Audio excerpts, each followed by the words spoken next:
Welcome to Church Online. My name is Jared. I'm the online campus pastor. Here at Summit, we believe that prayer unlocks the power of God. If there's anything I can be praying with you or for you about, or if there's anything that you need, you can email me at jared@summitonline.tv. Today, our lead pastor, Todd Tyson, has an amazing message as we continue our study in the book of Luke. Thank you so much for joining us, and remember, we're for you because God is for you.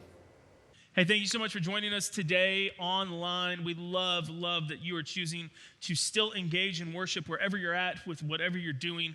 We feel like you are still a part of this church, and we hope that you feel that same way, that you're connected. If you're not, our online campus pastor would love to chat with you. Just reach out to him. This is an absolute huge part of the Gospel of Luke. We are in the final section of what's called the power section in the Gospel of Luke. Mark has the same section also. If you've been with us for the past few weeks, we've been kind of using both Luke and Mark to make sure we get all of the details of these amazing stories because they outline the power of Jesus in such a succinct way. It started 3 weeks ago with Jesus calming the storm. He has power over nature. Then we saw that Jesus has power over the demonic. When the Gadarene demonic comes and falls at his feet, no one else could subdue him, and Jesus heals him and restores him. Jesus comes back into the region of Galilee, okay, just crisscrossing the Sea of Galilee, comes back into the region of Galilee, and he's met by the man we will talk about today, a man named Jairus, a very influential man in the community. As Jairus has this problem that we'll unpack, Jesus agrees to help him, and on his way to Jairus' house, he met the woman we saw last week who had an issue of blood, but she needed physical healing. And she knew that if she could just touch Jesus' garment, if she could just grab a thread, she would be healed. She accomplishes that task, and she is healed, not only from her sickness, but she is freed from her suffering. So powerful, so beautiful. Her story was in the middle of our story that bookends this, and it's the final week of our power section through the Gospel of Luke, and in this section, we will see that Jesus has power to raise the dead. He has resurrecting power. And when we look at those four stories put together, power over nature, power over the demonic or evil, power over sickness and disease, and power even over death, that is a beautiful, beautiful full picture of just who Jesus is. So we're in Luke chapter 8. We're going to read verses 40 through 42. Then you're going to think I skipped 7 verses, but those were actually the ones we read last week. And we'll finish with verses 49 through 56 because once again, this is a book-ended story. Let's begin with an important person in the community who has a huge, huge problem. Luke chapter 8, verses 40 through 42. Now when Jesus returned, okay, and he returned from the western side of the Sea of Galilee after healing the Gadarene demoniac. He comes back to the eastern shore to Galilee. When Jesus returned, a crowd welcomed him. Okay, a huge crowd welcomed him, actually. Now, he had left that same crowd just really 12 to 18 hours ago. He wanted to retreat, but when he got to the other side, they didn't like him there, and they sent him back. And I can't help but picture it this way. Those of you that own dogs, that are dog lovers, when you come home and you find your pet just sitting there by the front door waiting for you to come back, they don't know when you're coming back. They can't tell time, but they're just there because they miss you and they want to make sure the first second that you return, they're there to greet you. I picture this crowd in the same way. I'm not calling humans dogs, but I picture it the same way. Jesus left and they didn't know where he went. So they just kind of camped out on the shore and said, he's got to come back at some point. And so when he does, they welcomed him. They cheered him. They said, we knew you were going to come back. For they were all expecting him. Verse 41. Then a man named Jairus, okay? It is very rare in the New Testament for people to be named. It's not that it never happens. But just like our story from last week, we don't know the woman's name. It's very rare for someone to be named in the New Testament, and Jairus is because he is important. He's a who's who in this region. He's a synagogue leader. Now, that's important as well because the synagogue did not necessarily love Jesus. The synagogue was at odds with Jesus because Jesus was taking followers from their synagogue and teaching them a new way to live for God. The religious leaders were concerned about Jesus and his teachings. And this synagogue leader, well known in the community, think of him like an elder. He wasn't the rabbi, but he was known, probably a large contributor to the synagogue. He comes and he finds Jesus and he fell at his feet. Do you see that there in verse 41? He fell at Jesus' feet and he pled with him to come to his house because his only daughter, a girl of about 12 years of age, was dying. Now, I love that Luke gives us this distinction. She's 12. She's not a baby. She's not an adult. She's a kid. She's a kid that this man has known for 12 years, that he loves. And she's sick and she's dying. And Jesus has to respond. Has to respond. Why? Because Mark chapter 5, verse 23 says this about Jairus. He pleaded earnestly with him. He just continually pleaded, my little daughter is dying. Please come and put your hands on her so that she will be healed and live. It's so beautiful to see that this man, influential, obviously can bring any doctor in that he needs, knows that it's Jesus. It's Jesus and his touch that his sick and dying daughter needs. And he puts his religious odds against Jesus aside to go reach out to him. And it's a beautiful sentiment because it just illustrates how parents will do anything for their children. This is what parents do. Hey, I may lose my position in the synagogue, but my daughter's dying and I need the best. And the best is that man in my estimation. So he meets Jesus on the shore and begs him to go. Jesus decides to go with him. Okay? Jesus says, all right, I'll go. I believe with everything in me that Jesus goes for the girl, not because of the man's prominence in the community. Jesus probably knows who this guy is, but he's going because there's a young one who is hurting. I wonder, though, since we're not going to read the middle verses here in Luke chapter 8, I wonder what Jairus is thinking when the woman comes up and Jesus stops.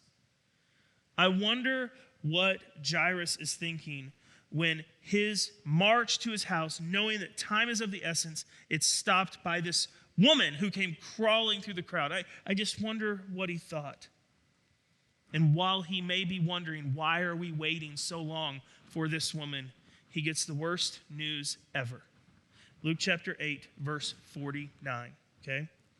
While Jesus was still speaking, while he was saying, go, my daughter, you have been freed from your suffering. Go with peace. While he's pronouncing these words of healing over the woman, people come from the house of Jairus, the synagogue leader, and they tell him, your daughter is dead. Don't bother the teacher anymore. Now that's telling. That's telling in that moment because they didn't say don't bother the Lord anymore. They didn't say don't bother the Son of God anymore. They didn't say don't bother Jesus anymore. They said don't bother the teacher. Don't bother the teacher because, see, this is well beyond his capabilities now. Yeah, we all think he can teach great. It's cool. But your daughter's dead. And he can't do anything about that. She's too far gone. I have to believe that the rudeness of that comment to a father who had just lost a daughter is purely meant to sting Jesus. We didn't like the idea anyway that Jairus was coming to see you. We didn't like that. So don't bother Jesus anymore. Just come home. The funeral has already started. I wonder what Jairus thought when he heard what no parent should ever have to go through. And I know that if you're watching today and you have suffered the greatest loss, and that is a parent losing a child, if you're watching, it's stirring up so many emotions in you. I'm sure of that. But I wonder what he thought. Could I have done more? Why did I wait so long to go get Jesus? Where was he? He was here yesterday, but then he was gone. And then I met him as soon as he came back. Could I have done more? And oh, the hurt of that guilt. What else could I have done? But Jesus says, nah, it's never too late. It's never too late. You just need to believe. Luke chapter 8, verse 50. Hearing this, the words from those who came from the house of Jairus. Hearing this, Jesus said to Jairus, don't be afraid. I don't think Jairus was afraid at all. He was devastated. But Jesus says, don't be afraid. Just believe. And she will be healed. Literally, in the Greek, here's what it says. Just keep on believing. Keep on believing. See, you left your house to come find me. That showed faith. You just need to keep that faith. You just need to keep on believing. I don't know about you, but there have been several times in my life that I had devastating news delivered. Nothing like this, but hard news to receive. Life-changing news. And I wonder for you and for me, when those messages come, if Jesus isn't still saying the same words to us. I know this isn't what you expected, but just keep believing. Just continue to believe. I know this situation isn't the way you wanted it to play out, but I'm still moving. I'm just moving in a different way. Just keep believing. I wonder today, who of you needs to hear those words? Just keep believing. Just keep believing. Let's see how this ends. Luke chapter 8, verses 51 through 56. When Jesus arrived at the house of Jairus, he did not let anyone go in with him except Peter, John, and James, his inner 3 disciples, the child's father, Jairus, and mother. Jesus plus 5 others were allowed in. Meanwhile, all the people were wailing and mourning for her. In the first century, in Jewish culture, because there was no really adequate way to embalm a body, the funeral started as quickly as possible. Someone dies, you call the immediate friends and family from within the community, and the funeral procession begins, heading to wherever the body will be buried.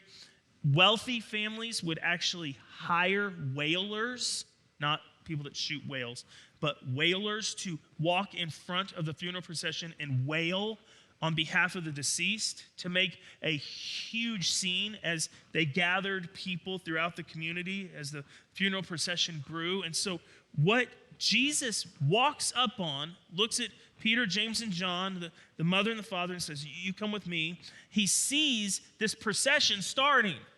The professional wailer, this is an absolutely prominent person. They would have had the money to pay however many wailers and cymbal players and whoever they needed, and they were gathering up and they were heading out. And Jesus says this to those who were mourning and wailing: stop it. Stop wailing. She's not dead. She's just asleep. They laughed at him, knowing that she was dead. Probably not a professional coroner amongst them, but they're smart enough to know when someone's not breathing and turning cold, they're not just asleep. So they laugh at Jesus. You haven't even seen her yet. Trust us. She is dead asleep. She is out. But he took the little girl by her hand and said, my child, get up. Her spirit, her life returned. And at once she stood up. Didn't take a while, didn't have to figure out what's going on. She just stood up. Then Jesus told them to give her something to eat. I've always found that to be humorous. Like, what's a teenage girl want? Snack. Someone get this girl a PB&J, please. She's had a rough day. Her parents were astonished, I would imagine. Can you fathom that roller coaster? We found Jesus. We were too late. We come back. We see the funeral procession starting without us. Jesus says some crazy thing about her just being asleep. He grabs her by the hand and says, little girl, get up. She does. And then I'm supposed to run and make a sandwich. They don't really know how to fathom what just occurred in their presence. They're astonished. But then look at what Jesus does next. He ordered them not to tell anyone what had happened. Hey, you're going to have to not talk about this. Number one thing to stop a funeral procession is when the deceased comes walking out of their bedroom with a peanut butter and jelly in their hand. That's not something you can keep under wraps. The same people who laughed at Jesus just a few moments ago are now bumfuzzled. What in the world just happened? Was she just asleep? No, I checked her pulse. I did the arm thing multiple times. She was not just asleep. She was dead. But there were 5 people. There were 5 people on that day who got to witness resurrection. The resurrection of a 12-year-old little girl. There were 5 people on that day that got to see the exclamation point of the power section in the Gospel of Luke. They got to see the power that Jesus has to raise the dead to life. Those who laughed at Jesus, they didn't get to witness it. They saw the aftermath, and they got to come to their own conclusions as to what just occurred. They got that, but they didn't get to witness the power. And you have to ask yourself, why? Why just the 5? Why the command to secrecy? Why? What is going on here? Well, the resurrecting power that Jesus used for this little girl, it's the same resurrecting power that he will use 2 years from now to conquer sin and death for all. But this was not his time. This was not his moment. He is not a Messiah and King and Son of God that comes to win fanfare. And here's the truth, church. If you have the power to raise the dead, you are going to rise the political ladder very quickly. You are going to be thrust into levels of leadership. You are going to be given permission and platforms that Jesus said, my platform is a cross. And I know my mission. And there will come a day where this same power will be available to all who believe in me, but now is not my time. So there's this messianic secret that Jesus uses his power temporarily to raise this little girl back to life. He commands those who saw it to secrecy, and they have to wonder for, I think, the rest of their lives, what did we just see? But then we all have that beautiful, beautiful, beautiful opportunity in faith to trust in the one who is the resurrection and the life. It just wasn't time yet for him to let that be known to all. As we process through this resurrecting power, I want us to look at Jairus and his story, and I want us to try to place ourselves in it. And there's some things I want to draw from it. Hopelessness, the hopelessness that he felt on the last part of that journey, walking to his home, knowing that his daughter was dead. That hopelessness is a place in which faith truly becomes faith. I want you to know that. Hopelessness is a place where faith truly becomes faith. It's easy to say that you have faith when everything in your world is right and good. But it's when you are hopeless, when you are utterly despaired, when you are completely broken. That's when your faith is tested. And that's when Jesus steps in and says, keep believing. It's imperative that you keep believing. Don't be afraid of feeling hopeless, church. There's going to be things in this world that make you feel hopeless. No, seek true hope. Keep believing. As we wrap up today, I want to talk to parents here specifically in just a moment. But I want you to know that what Jesus shows in this section is his infinite power. His power over nature, his power over the demonic, his power over sickness and disease, and his power even over death. And if you have not chosen in your life to put your faith in this Jesus, I would invite you to do so today, because that power is available to all who believe, to all who trust, to all who hope in the Lord. But I want to mention just to parents. I know that not all of you are parents, and that's okay, but I want you to know, parents, that the best place you can take the needs of your children is to the feet of Jesus. That's the best place. That's what Jairus did. He threw out the obstacles that he would have to face from his career, from his position. He threw those away because he knew that the best place for his daughter's need was at the feet of Jesus. He went there, and that has not changed today. You need to pray for them. You need to pray over your children. You need to bring their requests and their needs to the feet of the Lord. And most importantly, you need to pray for the resurrection of their soul. Your faith can't save them, but pray that the Lord one day will call them by name because of his grace, and that they will be saved.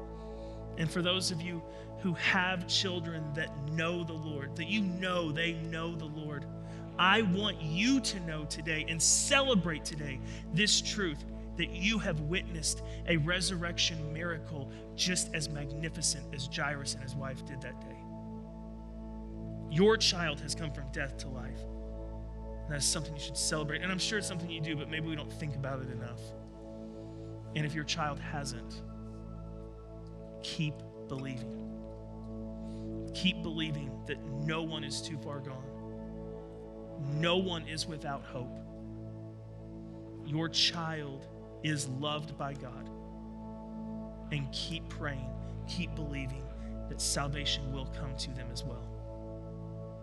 We serve a God. We serve a Lord who has power to overcome all the obstacles of this world, including death. And today, I want you to acknowledge that truth and just keep believing. Father, help us do that. Help us do that. When we want to run, when we want to doubt, when we want to hide in our own fear and our worry, God, give us grace sufficient for our needs to put our faith fully in you and to keep believing in you. We can't do this on our own, but with you, Lord, with your help, we can, because you tell us you have overcome the world. You've overcome it. And we thank you for that. We love you. It's in your name we pray. Amen.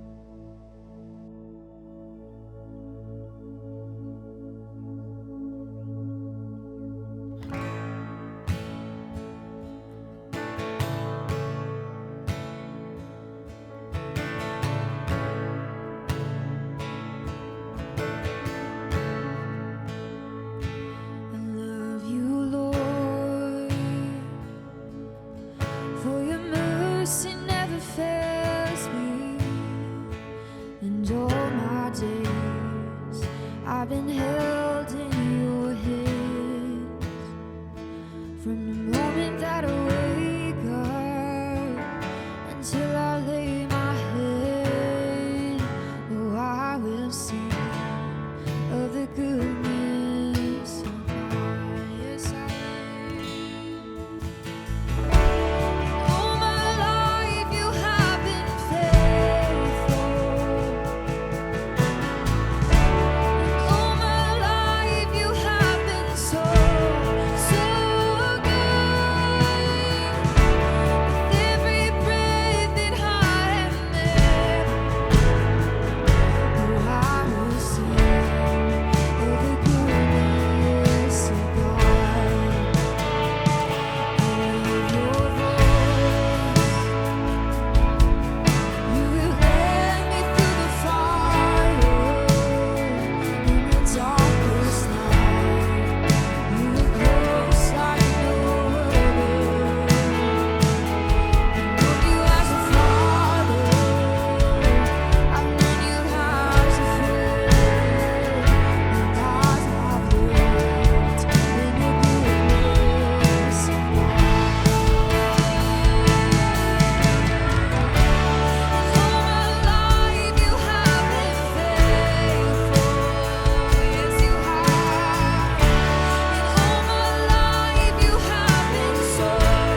working in this place, and I worship you, and I worship you.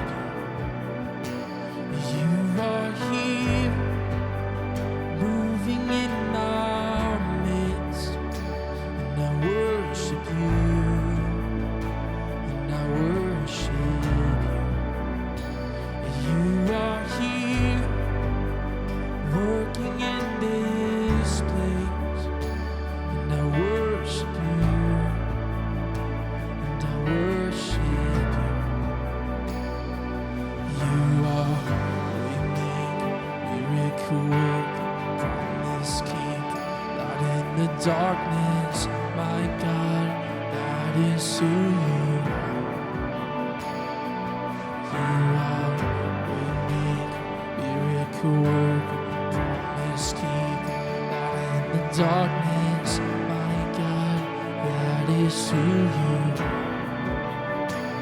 You are here, touching every heart, and I worship you, I worship you. You are here, healing every heart, and I worship you, and I worship you. You are here, turning lives around, and I worship you, I worship you.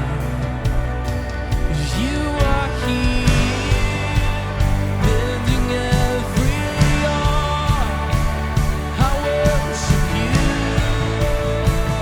I worship you.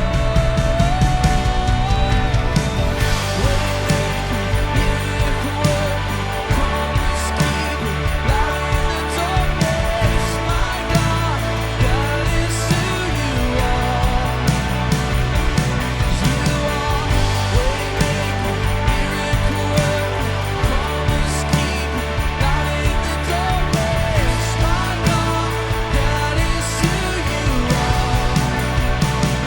Oh, you are waymaker, miracle worker, promise keeper, light in the darkness, my God, that is who you are. Oh, you are waymaker, miracle worker, promise keeper, light in the darkness, my God, that is who you are. That is who you are. That is who you are.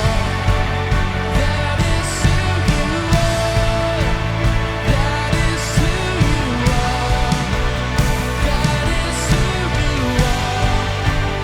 That is who you are.